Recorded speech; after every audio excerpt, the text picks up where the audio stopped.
Assalamualaikum. I'm Nurin from the ENG1513 and I will explain and demonstrate to you on how to play netball, especially for a beginner. First of all, you need a ball, a bib to represent each of your position, and a sport attire. Before we begin, I want to tell you a history about netball. Netball was invented in 1891, which is a year after basketball was invented. The sport is modified for women to accommodate social conventions regarding their participation in sport, giving rise to women's basketball.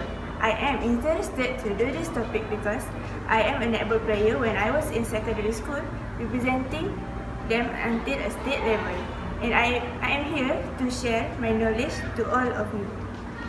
In this video, I will make it easier for you to learn about netball, especially for a beginner.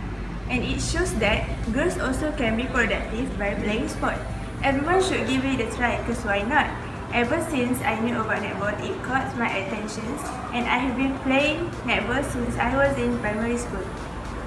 Being yelled by the coach is normal to me because people make mistakes, right?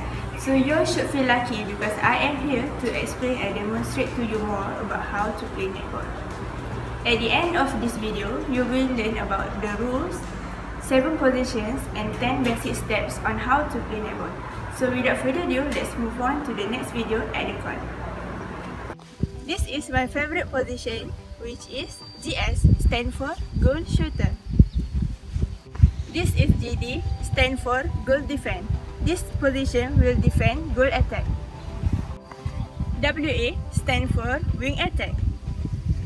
Next, GA, stand for goal attack. WD stand for wing defense. This position will defend wing attack. GK stand for goalkeeper. C stand for center. Fun fact, I can play all the positions that I've mentioned before except for this because this position is too tiring for me. Now that you have seen all the positions, so which one is your favorite and why?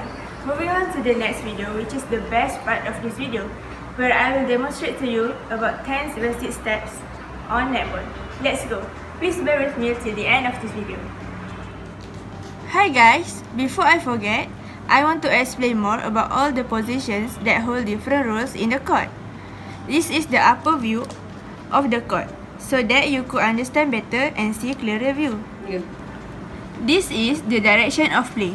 Imagine that the one that I drew with the pencils is your team. So, as you all know, there are 7 positions in the court. C, which is center, is the most active positions in the court because they have to move almost every area in the court, except this. Meanwhile, GS and GK is the least active player because they just have to stay in this area and focus for their goal. For these 4 positions, their limit is on this line. Same goes to these 4 positions, their limit is on this line. I really hope I made it clear for you before we move to the next video.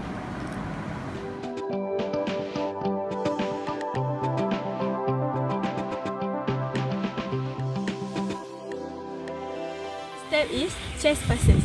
You have to make sure your hand is in a butterfly shape like this. Second step is bounce passes. You have to push the ball downwards. Next is shoulder passes. The ball has to be at your shoulder and one hand for a better aim.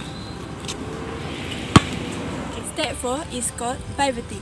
Before that, you have to know one of the rules in netball, you can't run with the ball and you can't move 2 feet at the same time. So pivoting is to prevent stepping.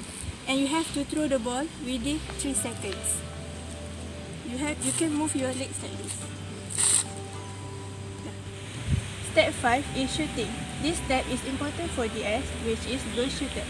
First, you have to aim for the goal and bend your knees. Second step, you can just bend one of your knees.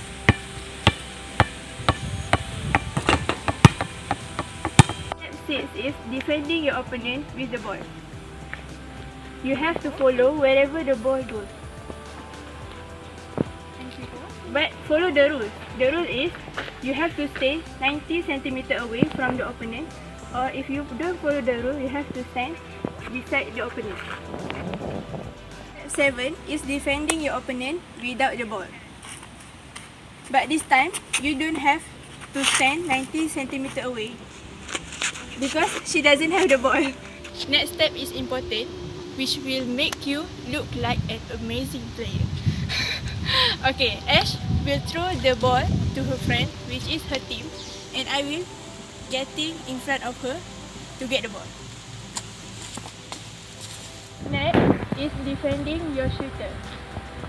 This time, you have to stand 3 feet away from the shooter.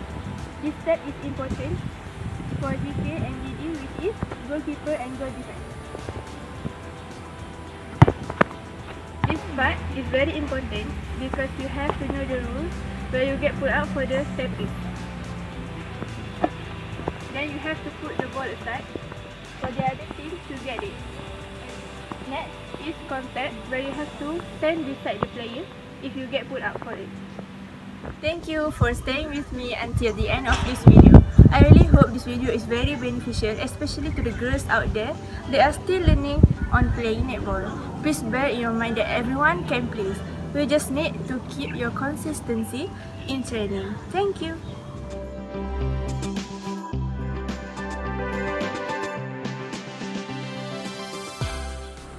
So, I've been thinking about telling all of you guys my experience in playing netball because I kinda miss it. I mean, yes, I miss it a lot actually. As you guys can see, the one that is in the red shirt is my coach. She is very strict yet very helpful in teaching us netball technique. And this is my team. We go through hardship and struggle just to gain victory in every competition. This wonderful team consists of senior and junior. A lot of people might think that we can't create a great bond between each other, but that's not us. This tournament is one of my favorite because we won this game, as expected. I miss them though.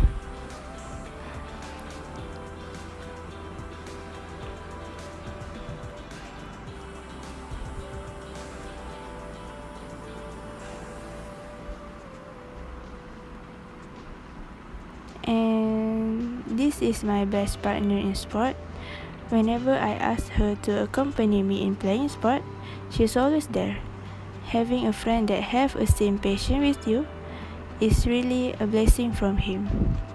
And if you guys are watching this, I hope you guys know that I miss you guys a lot more than you'll ever think of. So that's all from me. Thank you.